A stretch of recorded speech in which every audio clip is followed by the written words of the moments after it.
So yan mga pangit, flex natin ulit yung ano, yung mga nagawa nila asin tuyo na mga pangit yung sa kabila oh. Tignan naman napakaganda, and tignan yung paggagawa nila ng poste mga kapit, napakaganda. Diba? Hanggang taas siya no. Yan. And ikot tayo sa likod mga kapangit. Para lang makita nyo. Hanggang taas. Diba? Yung bintana natin, hindi pa natin na itong ano mga kapit, itong mga bintana natin lilinisin. Dito sarado din. Ito mga ano natin, yan, daming mga ano na mga semento, so lilinisin natin, and katatapos lang kasi nila na gano'n naggumawa ng bahay. So yan. Yan, diba? Pakak, lang. Daming dumi. Kailangan nating sprayan mga kapangit ng ano, sprayan ng tubig para matanggal siya. And dito sa kabila. Ayan. Ganoon din. Lahat mga kapangit, sobrang ang daming dumi talaga, kaya natin linisin. Sprayan natin ng ano ng tubig, tignan, di ba? Yan. Finished product mga kapangit. Okay. Ito yung likod natin. Napakaganda. Wah. Ayos na. Grabe, laki ng bahay natin mga kapangit. Agisa lang tayo natutulog oh. Hindi naman. So, para makita nyo mga kapangit yung ano, yung natapos na talaga nilang finish. So yan, diba? Lawak lang bahay natin, tapos mag-isa lang tayo. Doon sa likod, sa harapan, and pakak. Yan, papaya natin. Markot na papaya mga kapangit. So yan, binili natin yan. Markot na papaya, may bunga na siya oh. I mean bulaklak pala. So yan, bulaklak. And meron tayong balunggay. Ito mga kapangit, pinutol ko siya kahapon para hindi siya mag sobrang taas. Yan mga sanga-sanga niya, di ba? Parang markot din na ano to, na balunggay.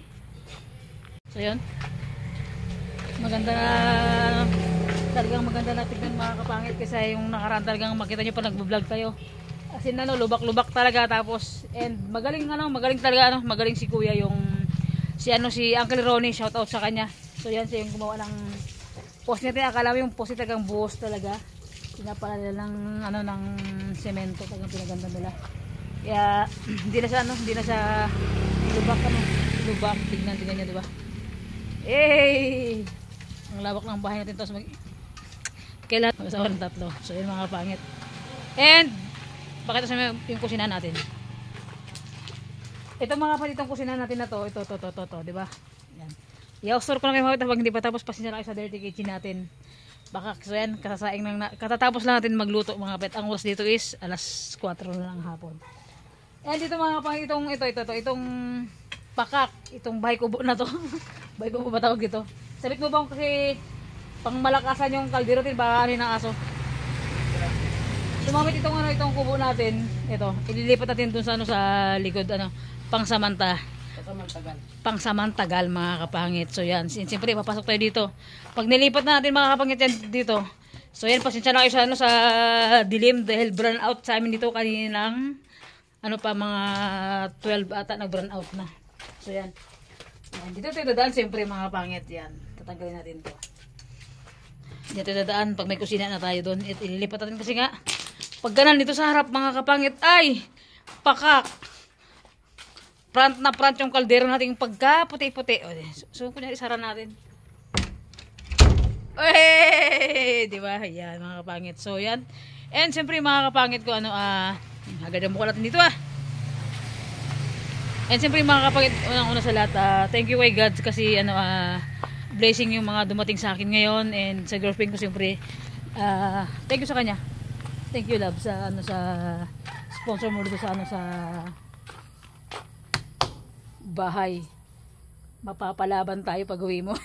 Hindi, sarot ang mga kapit, pinapatawa ko lang kayo So yung mga pangit, and yan, dito ililipat yung yung kusina natin Dito ililipat yung yung kusina natin para naman talaga mga pangit yung kusina natin, kaya dito natin siya ilalagay. So siyempre paghapon, pag magluto tayo, hindi na tayo makita kasi nakatago na tayo pag doon sa labas. Pag dumadaan yung mga estudyante, yung mga teacher, nakakahiya mga kapangit kasi nga As in, nakaprant tayo, pag nagsasaing tayo doon, dumadaan yung mga estudyante, yung mga teacher, ay na nakatingin sa atin. Sabi nila, anak ng titing astig tong kusina ni Jo Padam, harapan talaga. Ganun talaga dapat, di ba? And, papakita ko sa iyo yung anak ko. Ayan, oh. Yan, si Mimaw ko. I love you! Alagaan natin, si Mimaw. So, yan. Ito mga kapatid, itong bahay ito sa kabila, yan yung bahay ng tatay, ay bahay ng tatay ng bayaw ko. Yun yung bahay na. And mga kapangit, sobrang malawak pa itong ano, tingnan nyo. Hindi, pakita ko lang sa inyo mga kapangit. So, yan. Sobrang lawak pa lang ano, sobrang lawak pa lang space natin dito. Tignan nyo naman. Yan. Ito yung space natin hanggang dun. Ano, hanggang dun sa, ano, sa kabila. Yan. Si Steven. Saan punta, boy? Mailigo siyempre. Mga kapangit, sobrang lawak pa ng ano. Sobrang lawak pa ng space ng ano, ng bahay natin. So, yan, di ba? Yan. Sobrang lawak pa ng space ng bahay natin mga kapangit. Pag tayo tumama sa pader. Tumama sa pader talaga. Sobrang lawak pa ng space mga kapatid. Ganyan yung kusina natin. Lawak, ang sobrang lawak pa kasi hanggang dito yan. Dito mga kapatid yung kusina. Hanggang dito yung ano, hanggang pa ganyan. And ito yung likod. Ito yung side, di ba? Oh, kumpleto tayo dito. May mga papaya tayo. May saging. And mga kapatid, may saging tayo yan. Itong mga lakatan na yan. Ano itong mga lakatan yan? Tinanim ko yan siya. Parang asin pagka labas mo ng bahay, pagka gusto mo magulay, gusto mo magtiba ng saging, o di ba? May titibain tayo kasi may tinanim tayo kaya may aantayin tayo. So yan ito, pati ito tinanim din natin itong mga pangit nung sobrang lakas ng ulan. Nagtanim talaga tayo. So yan ito pa. Yan medyo makalat-kalat pa, hindi pa tayo nakapag-ayos talaga. Yan. Lakatan. And ito yung isa, tingnan nyo. Malaki na yung bunga niya. Ay ano na, may bunga na yan. Oh. Yan, lakatan mga kapangit. Sobrang mahal ang lakatan dito ah. And ano, and aywan ko lang mga pangit sa inyo kung magkano yung lakatan sa inyo kasi alam ko taga ang lakatan, mahal yan lakatan to. Alam nyo diba? Yan, lakatan yan mga kapangit. Nagtanim tayo ng ano, ng mga saging sa may side para pag ano, pag nagbunga, syempre may aanihin tayo diba mga kapangit. So yan, tignan pa yan natin. Yan, hanggang dito mga kapangit yung lawak. Yan, susunod na araw mag-aayos kami ni Steven dito mga kapangit, linisin namin to lahat doon yung mga ano, gigidamin doon sa kabila, susunugin namin yung mga kahoy. So and yan, medyo ko hindi pa kasi natin mga kapit pwedeng ano, hindi pa natin kasi pwedeng linisin talaga to kasi nga baka ano, malambot pa siya pag ano tawag niyan, pag binasa natin ng tubig baka magsama pa yung mga finishing niya, kaya hindi pa natin pwedeng ano, basain, linis natin tubig para mas malinis na sa tignan, di ba? Oh, di ba? Pakak. Yan yung harap ng bahay natin mga kapangit. Dito tayo. Yung mga sinampay-sampay natin na damit, pasensya na kayo sa ano, background. Yan. Ito yung harap ng bahay natin mga kapangit, oh. Yan. Di ba? Oh. Sobrang lawak pag nandito ka. Dito to. Oh. Sobrang lawak mga kapangit yung bahay natin, and dito siya hanggang doon sa may dulo, doon sa may poste. Ay, hina-store ko na kayo sa ano, sa mga bakante na di ba? Hina-store ko na kayo mga kapangit, and gumangga natin na wala pang bunga. Yan, grabe iba talaga pag nasa ano, nasa province talaga tayo. Kita niyo naman, di ba? Yan, ito yung hanggang dito siya. Yung itong pader na ito mga kapangit, ako na ganyan, talagang pinataasan ko siya hanggang doon sa kabila. Diba? Ang lawak ng space natin. And bahay ni Brian, ayan. Bahay ni Brian. So parang ano, pader lang yung pagitan namin talaga. Pader lang yung bahay nila. Ito yung bahay natin. Diba? Kaya sobrang lawak ng ano mga kapangit, sobrang lawak ng space natin dito sa ano, sa front. So yan hanggang doon sa likod. Pakak, sana all. Malawak nga. Oy mga kapatid, hindi alam niyo tong ano, hindi. Kwento ko lang mga pangit, share ko lang sa inyo. Ano mga pangit, share ko lang sa inyo mga pangit. Alam niyo tong ano, itong lupa na to na nabili ko, as in pinag-ipunan ko talaga itong mga pangit, itong lupa na nabili ko na to. Ilang years ako sa Isabela, nagtatrabaho kala ate ko. Yung tipo na ano, na gigising ako ng alas 3 sa madaling araw ganun, alas 3 alas 4. Araw-araw mga pangit, ganun magising tayo dahil nga siyempre nagtitinda sila ate ko, kailangan natin magising ng maaga, magbukas ng tindahan, magtinda. So yun, ito yung ano, ito yung mga naipundar ko dito mga pangit sa Palawan. And Yung dun sa kabila mga kapangit, yung dun sa may side yung pinakadulo dun sa kabila.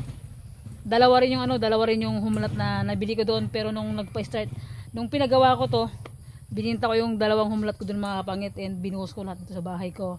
Tapos nagbenta ko lang mga parang mga ang dami ng mga baka mga kapangit. Kasi yun ang mga naipundar ko mga kapangit sa ilang taon na ako sa Isabela. Bali ang napundar kong humlat dito is 3. Isa dito sa front, and dalawa doon sa kabila. Dalawa yung napundar nating humlat doon. Pero bininta ko yung mga kapag di ba napagawa tayo ng bahay, and yun. Ito, parang ito yung tinutukan ko talaga sa labasan, kasi pagka medyo okay yung natin mga kapit, pwede ka magtindahan, ganoon, di ba? Kaya ito yung tinutukan ko, kaya bininta ko yung doon sa kabila, and nag-decide na rin kasi ako mag-stay dito sa Palawan, kaya yun. Sabi ko, benta ko na lang yung lupa and pampagawa ko ng bahay, pero mali pala mga kapangit, dapat pala hindi ko man pala mga kapit bininta yung yung mga humlat ko tsaka yung mga baka, kasi talaga totoo nga talaga mga kapangit kapag nag-invest ka ng bahay, pag nag-invest ka talaga ng bahay, stock talaga yung pera mo, and hindi malamang napapagawa ka ng bahay, di ba? Parang investment ko na rin itong mga kapangit yung bahay ko. Pero yung advice sa akin ng ate ko before mga kapangit, wag daw muna ako magpagawa ng bahay, kasi pag nagpagawa ako ng bahay daw is tulog yung pera, kumbaga hindi kikita. Again, sabi na sa akin, unahin mo muna yung magkuha ka ng mga sanglaan, magbili ka ng mga baka doon sa Palawan. Yun, sinunod ko ng mga kapangit, pero nag-stay na ako dito. Nag-decide na ako magpagawa, and parang mga kapangit, parang nadismaya ako kasi nga sa nagpaalaga kasi ako ng baka. Namatay kasi yung baka ko, tapos namatay yung anak niya, parang nadismaya ako. Sabi ko, ay, pakak, wala akong nabawi doon mga kapangit sa baka na namatay. Siyempre dapat mabawi ko din So lang, hindi ko na nabawi mga kapangit, kahit piso na kahit piso mga kapangit, walang naibalik sa akin. Kaya yun, parang na-discourage ako mga kapangit. Sabi ko, ay, yun, parang nag-decide na lang ako, benta ko na lang lahat, pagawa ko na lang ng bahay ko. Kaya yun, bininta ko na lang lahat. Kaya ito na yung ito yung naging resulta sa lahat ng pagod ko doon kila ate ko, sa lahat ng sacrifice natin na pagising sa umaga, nakapatid ng bahay natin. And yun, nakapundar tayo ng mga lupa-lupain dito, ng mga humlat-humlat lang, di ba?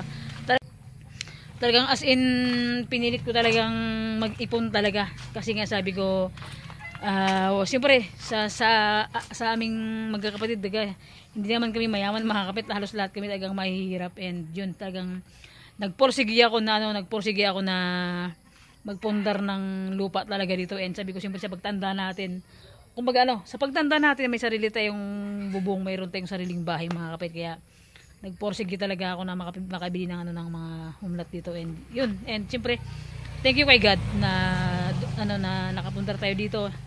And unang-una sa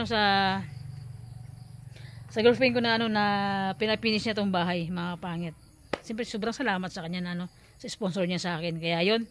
So mga in-update ko lang kayo. So sa loob naman mga kapangit, wala pa ganong nagbago doon. Kumbaga yung kwarto lang talaga yung isa na pinapinis, and yung tawag nito, sa kusina wala pa din. And but thank you sa girlfriend ko na pinapinis niya to yung isang kwarto and yung sa likod ng bahay. Siyempre salamat sa kanya mga kapangit. So di ba? Yan, medyo bahay na tignan nakaraan pag nagbo-vlog tayo ng, di ba, yung mga vlog natin ng mga nakalipas na mga weeks na to or buwan na to, pag nagbo-vlog tayo, kita yung kipak, di ba? Yung talagang semento talaga. So ngayon, tingnan naman, medyo maganda na tignan sa mata, and malinis na tignan mga kapangit. So yun mga kapangit, in-update ko lang kayo dito sa bahay na natapos na, asin na finish, kasi nakaraan hindi pa totally talaga, may gumagawa pa, pero ngayon yan tapos na mga kapangit. So thank you kay God sa mga dumating na blessing sa akin. Thank you so much. Sobrang nagpapasalamat ako. And pangalawa mga kapangit sa girlfriend ko na pinapinis niyo. And pangatlo sa mga viewers natin, sa lahat ng viewers natin na nagstay, sa lahat ng viewers natin na hindi umalis, na sumusuporta sa akin, na patuloy yung pagsuporta niyo mga kapangit, and sa lahat ng vlog na ina-upload natin na nandyan kayo. Thank you so much sa mga kapangit ko na sana samahan nyo ako hanggang sa maabot ko yung yung pangarap ko mga kapangit na. And maabot ko pangarap ko na kung ano man yung or may invest natin mga kapangit sa vlog natin. And so yun, siyempre, and kay Queen Bish, thank you. Kay Edgar, kay Ate Nining, big shoutout sa kanila sa lahat ng viewers natin. Ay kay Ate Mitch, kay Ate Gina, kay Ate Yoni, kay Ate Janet, shoutout po kay Ate Janet, big shoutout sa kanila. And sa lahat-lahat ng sumusuporta. Shoutout po sa inyong lahat. Ingat po kayo lagi diyan sa mga OFW natin. Sa mga OFW natin na nasa ibang bansa. Ingat kayo lagi and salamat sa lahat. Salamat sa mga salamat sa panonood sa vlogs natin. So yun mga kapangit, hanggang dito lang yung vlog natin and in-update ko lang kayo sa kapangit sa bahay na natapos na yung finishing, wala nang gumagawa and thank you so much sa inyo lahat mga kapangit and kay God, sa girlfriend ko, sa lahat ng taong nagmamahal sa akin. So mga kapangit, see you. So mga next vlog mga kapangit ko, bye bye.